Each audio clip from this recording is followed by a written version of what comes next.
Statybos namai. Aš asmeniškai nerekomenduočiau pirkti senesnio namo negu 90 metų, jeigu jis tikrai atrodo prastokai, tikrai ne visada bus galima pasiskaičiuoti, kiek investicijų reikės.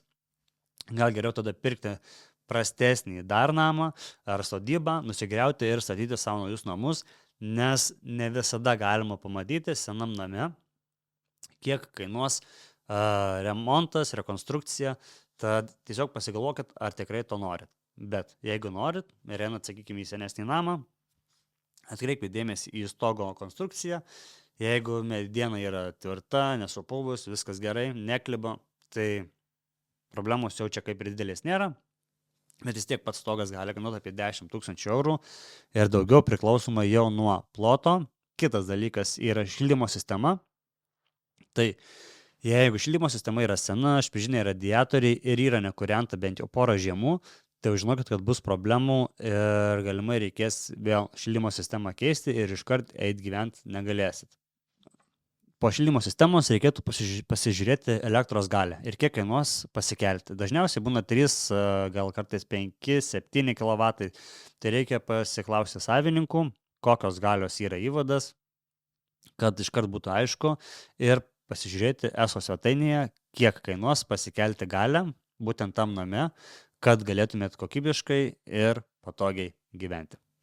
Kitas svarbus dalykas yra drenažas. Ar jis yra padarytas, dažniausiai būna, bet tikrai ne visada. Ir jeigu sklypas drėksta, matosi daug balų aplinkui namą, aplink patį sklypą, tai žinokit, kad reikės vėl daryti drenažą, vėl investuoti pinigus ir tas kainuos irgi taip pat nemažai, tad būtinai pasigalvokit, ar jūs tikrai norite pirkti tą namą. Bendrai, jeigu namas atrodo visai neblogai, sklypas nedrėksta, kaip sakyti, galima gyventi, tai viskas ok, einam, žiūrimės toliau. Aš pats asmeniškai rekomenduoju kviestis meistrus, kurie jau dirba su namais, kurie yra darę ar statę namus, tada jums bus daug aiškiau ir daug paprasčiau nusipirkti.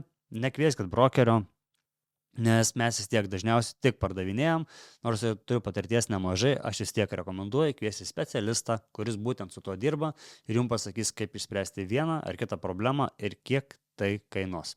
Vandentiekis ir kanalizacija.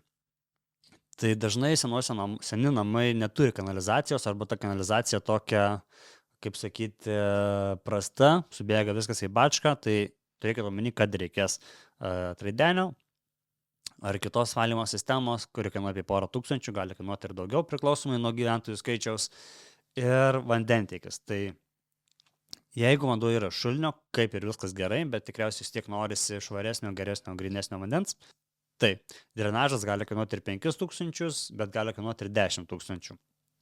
Tai irgi priklauso nuo gylio, galite iškart pasiskambinti įmoniai, kuri daro tuos gręžinius, jums tikrai iškart pasakys, arba bent jau preliminariai, kiek kainuoja padaryti gręžinį būtent tai vietai, arba galite prisijungti prie miesto vandentiekio, jeigu toks yra, o ar jis yra, reikia pasižiūrėti, einam į regija.lt, paspaudžiam viršuje dešinėje meniu ir pasirenkam štai šį variantą ir dabar matom, ar yra vandentiekis, ar nėra. Tai jeigu yra vandentiekis, mėlyna linija, tai vadinasi galite jungtis prie miesto, o jeigu dar eina ir tokia ruda linija, tai galite prisijungti ir kanalizaciją, vadinasi eina palei gatvę, šone, miesto, nuotekos ir vandentiekis. Dokumentai. Tai registrų centrų išrašas, sklypo planas ir namo planas. Aišku, viskas turi atitikti realybę, taip kaip yra. Ir kitas dokumentas yra energetinio naudingumo sertifikatas. Jeigu jis yra senas, jisai galioja tik 10 metų. Tai jeigu namas senas, galimai nebus naujo. Tai naują darant, paprašykit pardavėjų, kad būtinai parašytų kuo žemesnę naudingumo klasę. Taip galėsit gauti didesnę kompensaciją iš valstybės, pakeldami namo energetinę klasę. Apie tai daugiau pasiskaitykit internete, nuoroda bus po video.